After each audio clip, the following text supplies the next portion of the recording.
Hola, buenos días a todo el público que nos escucha en este podcast de los espartanos. El día de hoy abordaremos temas de suma importancia relacionados a la historia de la educación física, el impacto que ha tenido en nuestro país y en todo el mundo. Comenzamos. Hola, buenas tardes. Soy Jacibe. Les platicaré de cómo los primeros seres humanos practicaban la activación física. En la prehistoria se basaba principalmente en ejercicios relacionados con la supervivencia, como la caza y la pesca, que eran fundamentales para sobrevivir. Las actividades más realizadas eran la marcha, la carrera, el salto, la lucha, el uso de canoas, el combate, la monta a caballo y la natación. Las primeras actividades relacionadas con la expresión corporal durante este periodo tenían un carácter religioso y espiritual. Desde las edades antiguas realizaban grandes competencias como los maratones de la Grecia antigua o la lucha romana, en sentido que esto era formar ciudadanos listos para la guerra. Buenas tardes, soy Armando. Yo les hablaré un poco más sobre la edad antigua y la educación física. En Egipto, la actividad física estaba centrada en las carreras, la equitación, los juegos de pelota, la lucha, entre otros. Fue esta civilización la que perfeccionó el arte de la danza, actividad que fue muy relevante, especialmente en la alta sociedad. Por otro lado, entre los ríos Tigris y Eufrates se destacaron especialmente los manuales sobre el entrenamiento del caballo, los cuales utilizaban como método de preparación para la guerra. En China practicaban técnicas basadas en distintas posiciones del cuerpo, a través del movimiento de las piernas. Algunas tenían una finalidad terapéutica. Desarrollaban también actividades físicas como la arquería, la danza, juegos de pelota, boxeo, esgrima antigua y artes marciales. En India, en cambio, predominan los ejercicios militares, especialmente la lucha, que se encontraba dividida en dos tipos, con armas y sin armas. Hola, buenas tardes, soy Camila y yo les hablaré un poco más sobre la antigüedad clásica. En Grecia tuvo gran relevancia la educación física bajo el concepto de gimnasia. La actividad física se llevaba a cabo de dos maneras diferentes. Se llevaba a cabo en Esparta, y Atenas. En Esparta reinaba una estricta disciplina educativa basada en los fundamentos de la guerra. Así es como nace la gimnasia militar, en la cual predominaban actividades como las carreras, las luchas, los saltos, los juegos de pelota, el tiro con arco, el lanzamiento de disco y el lanzamiento de jabalina. En Atenas, en cambio, se consideraba la educación corporal como un elemento en la formación del individuo, a través del cual se pretendía alcanzar una combinación de virtudes morales e intelectuales. El culto a la belleza era parte esencial de la educación en Atenas, la cual se organizaba en 3 centros: la escuela de 7 a 14 años, la palestra de 14 a 18 años, donde aquí se practicaban ejercicios físicos, y el gimnasio, que era a partir de los 18 años. Aquí se practicaban ejercicios físicos y la filosofía. En esta época, Platón y Aristóteles tenían su propia concepción acerca de la educación corporal. Para Platón significaba un equilibrio entre el cuerpo y el alma, y para Aristóteles significaba lo mismo, pero le atribuía, además, una orientación más instrumental. El mayor evento relacionado con la actividad física en ese entonces eran los famosos Juegos Olímpicos, los cuales se celebraban en la ciudad de Olimpia, en honor al dios Zeus. Por último, Roma, por su parte, fue influenciado evidentemente por Grecia, aunque allí se consideraba el cuerpo principalmente como fuente de placeres. El objetivo del desarrollo de las cualidades físicas en Roma era militarista. Esta era una razón por la cual los jóvenes romanos eran entrenados y sometidos a ejercicios de carácter militar. La sociedad romana disfrutaba de espectáculos, como las luchas de gladiadores, las carreras de cuadrigas, entre otros. ¿Qué tal? Buenas tardes, mi nombre es Alexis y yo les voy a hablar sobre mi tema. En la Edad Media se destaca la importancia del alma en relación al cuerpo. Como la cultura se fundamenta en el cristianismo y el culto al espíritu, desaparece la actividad física con fines educativos. Durante la época medieval se vivieron momentos oscuros y crueles en sus primeros siglos. La intervención de la Iglesia dio continuidad al espíritu agonista, especialmente en las actividades físicas y deportivas. Esta época fue marcada por las actividades deportivas solo de uso militar, donde los torneos eran la preparación para la guerra. Sin embargo, los celtas y normandos jugaban con balones, actividades que comenzaron como cultos religiosos a alguna de sus deidades, lo que supone la base histórica o la idea inicial de los torneos actuales. Inicialmente, el juego con pelota de los campesinos eran parodias de las batallas de las clases nobles y altas, siendo esto las raíces del fútbol, rugby, etc. Fue una época donde la educación física o el acondicionamiento físico fue exclusivo de la nobleza. Todo esto ocasionó por las diferencias de clases sociales, la elevada tasa de mortalidad y la poca esperanza de vida debido a las epidemias, la hambruna, la miseria, etc. Todas razones de sobra para evitar los esfuerzos físicos innecesarios. Hola, buenas tardes, soy Suset y hoy hablaré del Renacimiento. El Renacimiento se produce nuevos cambios. La aparición del humanismo renacentista supone volver a lo establecido en Grecia, en donde se busca la armonía entre el cuerpo y el alma, lo que repercute en el ámbito educativo. Reaparecen los juegos y ejercicios de carácter físico, reconocidos humanísticamente de este periodo como Victoriano de Felter y Mercurialis. Realizaban actividades como la equitación, el esgrima, la natación y entre otros ejercicios para conservar la salud. Se comienza a dar de nuevo la importancia que tiene el ejercicio como medio terapéutico y como juego a nivel educativo. En esta época representa el periodo en la historia entre la Edad Medieval y el comienzo de los tiempos modernos. Comprenden los siglos XIV y XV. Representa una época que se conoce en la historia europea como el revivir del saber.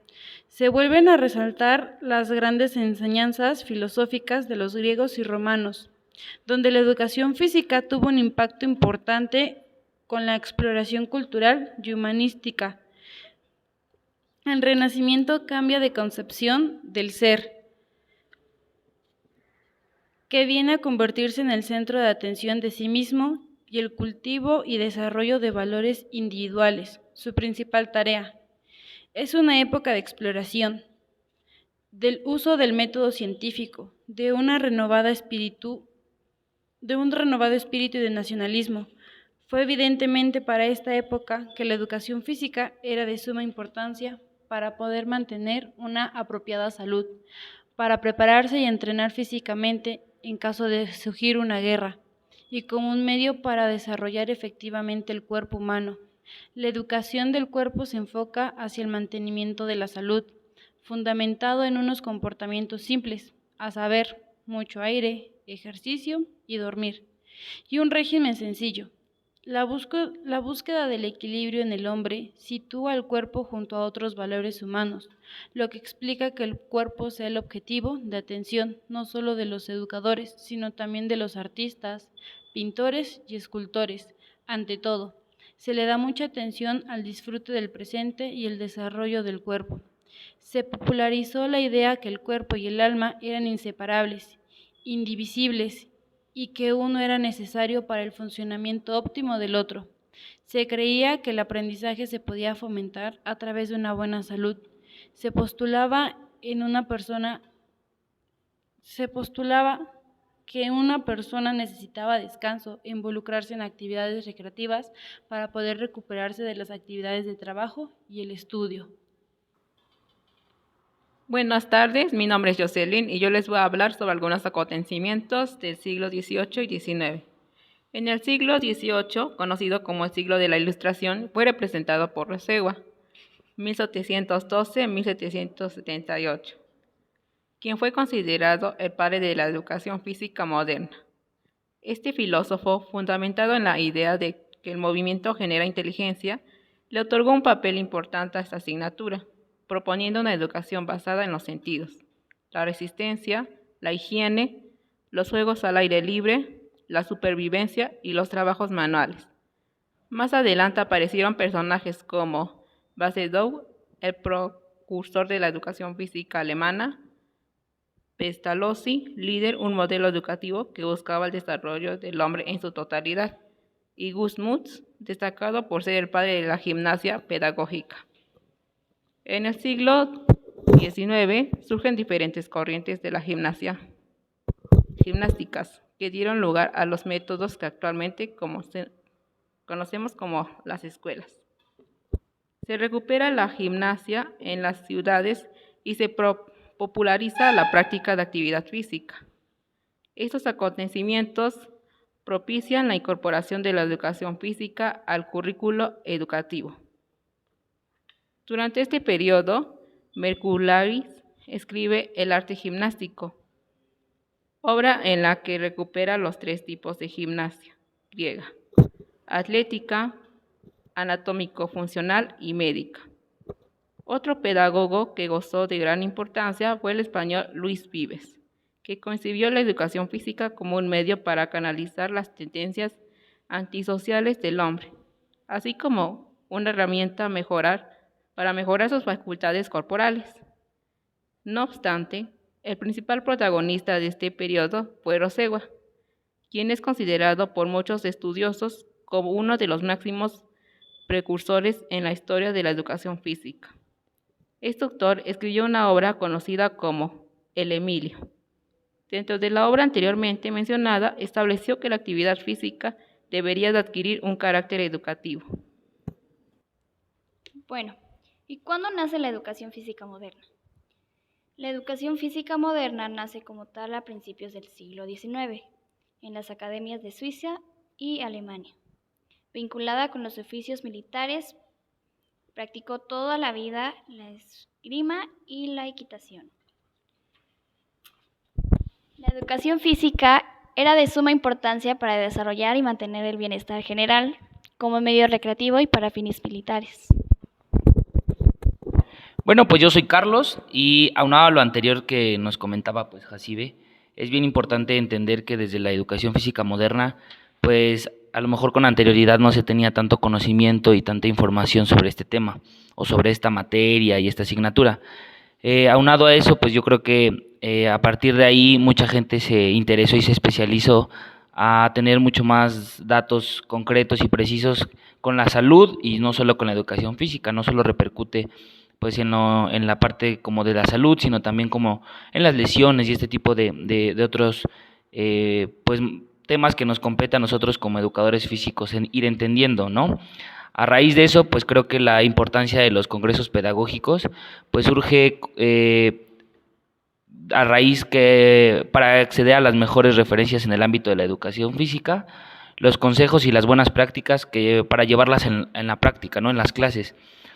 Para elegir la temática, pues hay muchas: la metodología activa y los modelos pedagógicos de la educación física, la gamificación de la educación física, la evaluación en educación física, las buenas prácticas y la expresión corporal en la educación física, que con este tema pues es como bien bonito ver en el momento de estar en las escuelas cómo esta parte de la felicidad y la alegría que los niños demuestran al salir a las clases, pues es bien padre porque pues justamente desde ese momento pues vas teniendo como más parámetros en cuanto a la expresión corporal de los alumnos. Eso pues te da un amplio entendimiento de cómo se sienten y cómo perciben a uno como docente. Entonces, porque si salieran así como aburridos o preocupados, pues bueno, entonces el problema no es de ellos, el problema es uno como docente. Entonces estos congresos toman pues una gran relevancia en cuanto a los niños compete, ¿no? Las 27 ponencias son muy buenas y son expresivas como los mimos, las danzas, las coreografías, la percusión corporal y los juegos de mesa. Una gran variedad de planteamientos didácticos que puede ayudarte a enriquecer aún más todavía la docencia, ¿no? Que es como lo más bonito y a lo que nosotros nos vamos a dedicar. Si te interesa tener acceso a todas las ponencias, pues también por este medio del podcast, si nos mandan como a un correo a nuestras redes sociales que al final les iremos dejando, pues con todo gusto les podremos ir compartiendo pues esta información y donde indagar, si es que ustedes como nosotros comparten la misma pasión de la educación física. El Congreso de la Educación Física y la Justicia Social es un congreso atípico, fuera de lo normal, que no es práctico como los otros, pero aborda y transita temas de complejidad y delicados como los tratos de la educación física, como por ejemplo podría ser la violencia en las aulas, el famoso bullying, el tratamiento a la diversidad de género, la transición de primaria a secundaria y fitness influencers. Entonces estos también, pues, justo no tienen tanta práctica, pero sí como la teoría que necesitamos conocer para ir también entendiendo a nuestros alumnos. El Congreso de Buenas Prácticas de Educación Física, en este hay 28 expertos que exponen 30 ponencias y sus mejores prácticas educativas. Las hay de todos los colores y gustos. Eso sí, la gamificación de los deportes alternativos, de iniciación deportiva, de competencia socioemocional y juego de cartas, de dinámica competenciales y la realidad aumentada. Esto también es como más moderno, ¿no? Ya tenemos que entender que en cuanto hay lo hemos visto con diversos autores, que en cuanto el movimiento ya es con una intención, desde ahí ya podemos entender que es educación física.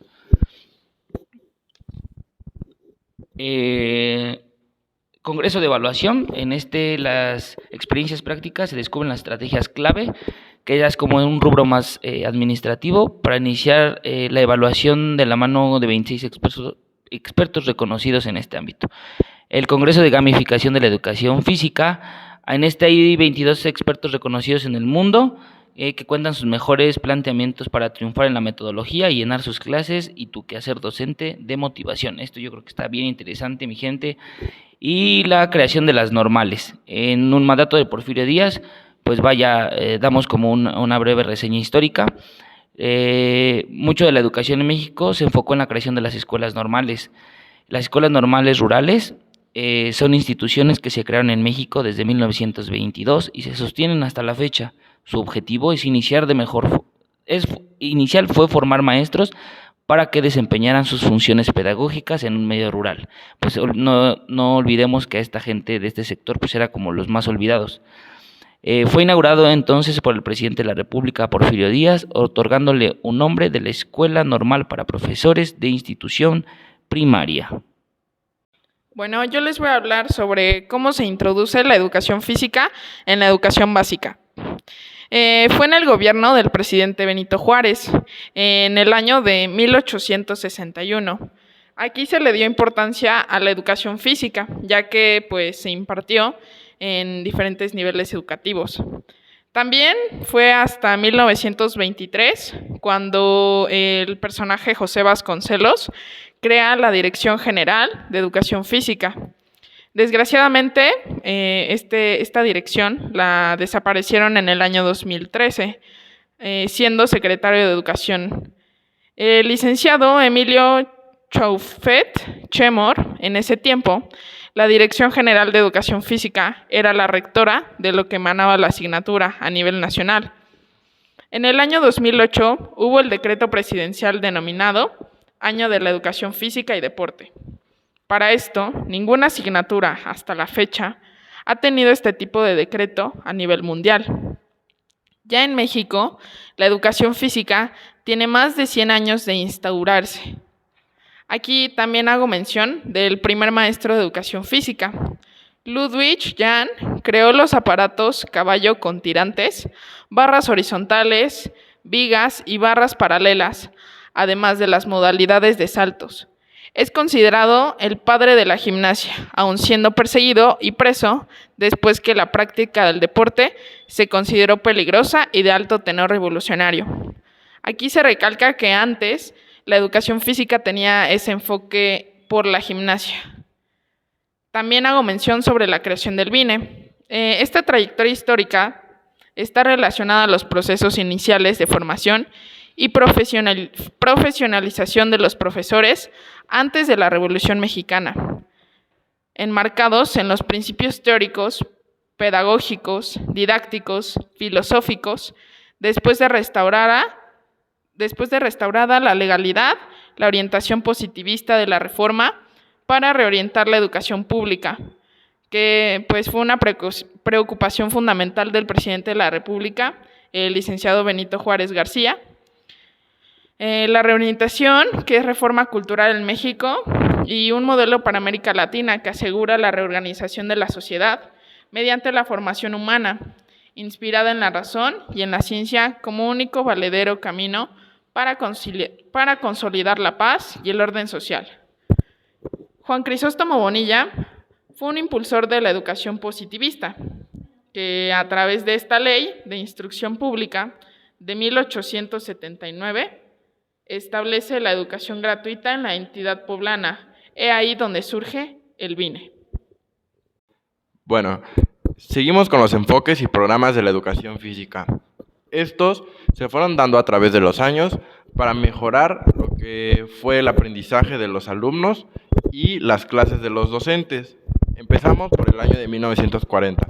Aquí se dio un enfoque militar en el cual se daban las clases a base de orden, control y marchas. Este fue un estilo único en estos años y se siguió así por 20. En 1960 llegó el enfoque deportivo. Este se dio gracias a la celebración de los Juegos Olímpicos.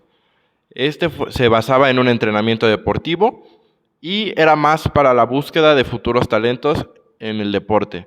Se daba a partir de 3 fases, lo que es el calentamiento, el trabajo central y el relajamiento. De aquí nos saltamos hasta 1974, donde llegó el enfoque psicomotriz, el conocimiento de técnicas y objetivos. 3 tipos de objetivos se dieron en este enfoque, lo que es el biológico, el psicológico y el social. Se basaba en un plan de 12 años, que se dividía en 3 años de preescolar, 6 de primaria y 3 de secundaria. 5 áreas que se dieron como actividades habituales, actividades motrices, actividades fundamentales, actividades recreativas, actividades en áreas complementarias y actividades de participación familiar. En 1988 se dio el enfoque orgánico funcional. En este incluyeron programas como lactante y maternal que se daban antes del preescolar. El trabajo coordinado de órganos, aparatos y sistemas. Se dio un enfoque al desarrollo orgánico funcional. Y bien, en 1993, el enfoque motriz de la integración dinámica es la formulación de propuestas generales. Estas sirven para identificar y aprovechar la participación del alumno en toda situación motriz, los 5 ejes temáticos y cada uno un indicador y componentes y elementos. El alumno es el centro del proceso. 2009.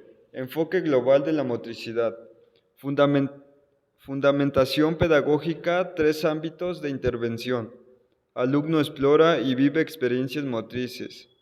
El alumno tendrá que ser crítico, analítico, reflexivo, propositivo, aprendizajes esperados y contenidos. 2011. Solo se restablece la estructura. Se añaden 15 aprendizajes esperados por año y actividades planeadas. 2017. Aprendizajes clave. Se incluye la competencia motriz y el centro de la educación es el alumno. Se fortalece la inclusión de todos. 2023. La Escuela Nueva Mexicana. Se evalúa mediante el contexto. Y bueno, pues esperemos que a lo largo de este podcast y en este capítulo más referente con la historia de la educación física, pues bueno, hayamos podido aportar un poco más de información para todos los que lo están escuchando y que pues a experiencia y a manera de consejo pues también les compartimos la importancia y la necesidad de la educación física en nuestros niños y en nuestra sociedad en general, pues ya que tengamos también en cuenta que somos de los primeros lugares y en países con obesidad. Entonces creo que nos compete a todos como sociedad pues hacer buen uso y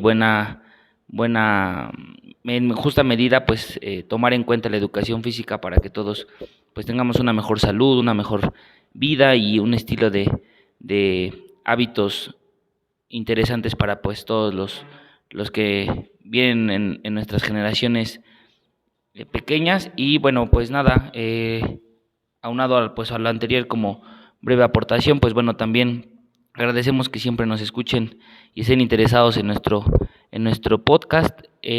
Nosotros seguiremos teniendo tipos así de programas, entonces para que sigan al pendiente de todo el contenido que tenemos. Y pues nada, agradecerles una vez más que seamos de su preferencia y pues nos vemos en la próxima.